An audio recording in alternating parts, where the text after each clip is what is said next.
suite. Donc on s'est posé la question des anticyclones et des dépressions. On peut s'amuser à regarder quelques modèles de prévision du temps, mais regarder tout cela de façon très simple et regarder où sont situés les anticyclones et les dépressions. Donc ce que l'on peut faire, alors pour les modèles de prévision, vous avez plein de sites qui vous permettent de les avoir. Donc le modèle européen, le Centre européen de prévision, c'est d'un point de vue statistique le meilleur modèle du monde, c'est celui qui a les meilleurs scores. Simplement, la politique d'accès des données est assez limitée, donc vous n'avez pas tous les paramètres qui sont disponibles. Par contre, vous avez les Américains qui sont beaucoup plus libres en termes de diffusion des données, et vous avez le GFS, le modèle américain à l'échelle du globe, qui est également très bon. Et sur plein de sites, comme les données sont libres, ces données-là sont reprises sur énormément d'autres sites internet. Donc ce que je peux vous proposer, c'est d'aller sur le site Météociel, le 4e, et d'aller regarder le modèle américain sur Météociel. Bon, après, vous avez peut-être, pour ceux qui sont intéressés, vous avez peut-être plein de sites que vous connaissez avec le modèle américain, parce qu'effectivement, il y a beaucoup de possibilités. Alors là, je suis sur l'index France. Alors pour regarder la pression atmosphérique, on va d'abord se mettre au niveau de l'Europe, GFS Europe, pour comprendre un petit peu ce qui se passe à l'échelle de l'Europe. Hop là, voilà.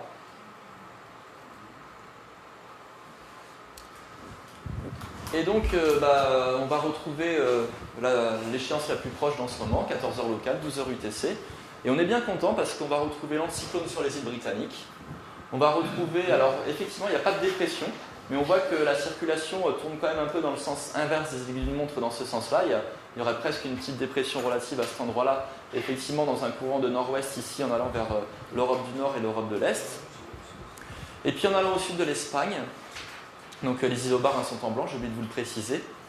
En allant vers le sud de l'Espagne, on retrouve à nouveau des champs qui sont dépressionnaires.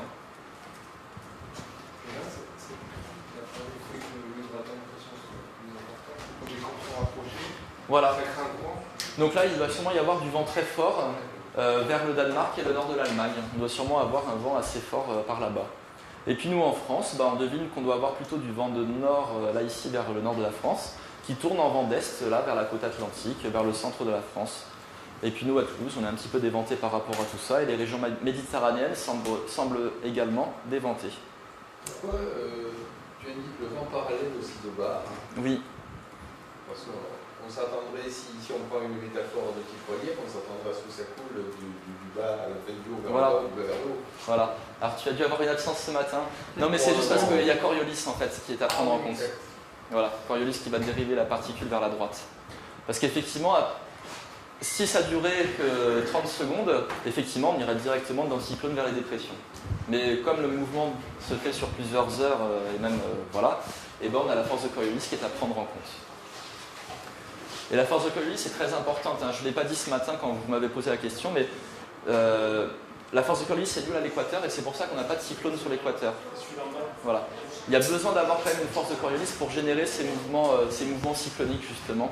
Et donc c'est pour ça que c'est à quelques degrés de latitude qu'on va avoir les premiers cyclones qui peuvent potentiellement se former. En tout cas, vous comprenez que vous êtes à Toulouse au bon moment, hein. Enfin, même partout où vous êtes, hein. Là on est plutôt sur une période assez agréable parce que c'est pas tous les jours qu'on a un anticyclone ici, et puis pour le déloger, il va pas partir comme ça du jour au lendemain, hein.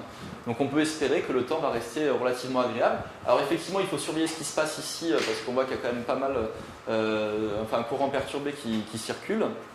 Les couleurs ne correspondent pas à la température, hein. En fait, c'est le champ de pression en moyenne troposphère. Je ne vais pas développer tout ça. Mais en même temps, le champ de pression en moyenne troposphère, il est lié à la température.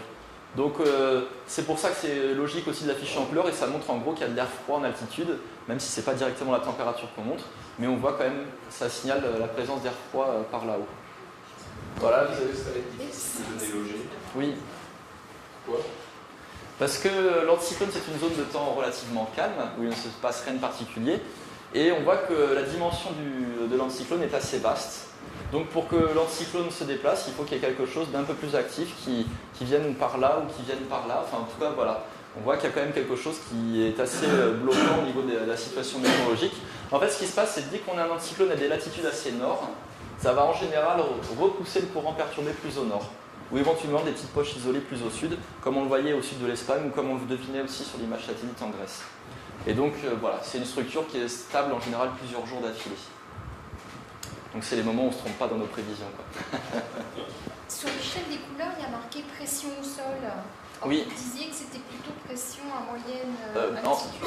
Alors c'est peut-être une erreur parce que... Ah, j'ai déplacé mon curseur, pardon. Ouais, j'ai vu pression au sol, Oui. mais donc c'est pas la pression au sol, hein, c'est la pression réduite au niveau de la mer. Parce qu'au sol, au niveau des Alpes, on serait à 600 hectopascales. Non, il faut vraiment retenir que quand on monte de 8 mètres, on perd 1 hectopascal. Donc la variation de pression. C'est le niveau de la mer, forcément. Voilà, il faut avoir des niveaux pour comparer tout ça. Et alors juste, on va essayer de tester ça. On peut regarder température à 500 hectopascales. C'est justement la température que l'on a en moyenne troposphère. Et normalement, vers l'Allemagne, j'espère qu'on a des températures froides pour justement illustrer le fait qu'on ait beaucoup d'instabilité vers l'Allemagne. Ah bah c'est parfait, regardez.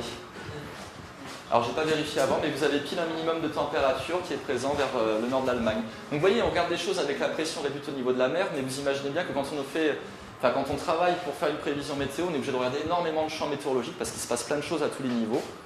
Et là vous voyez que la réponse elle est située au milieu de la troposphère, où on voit vraiment cette poche très froide. Donc ça va faire en sorte que notre profil, notre particule, elle va vraiment être très très instable.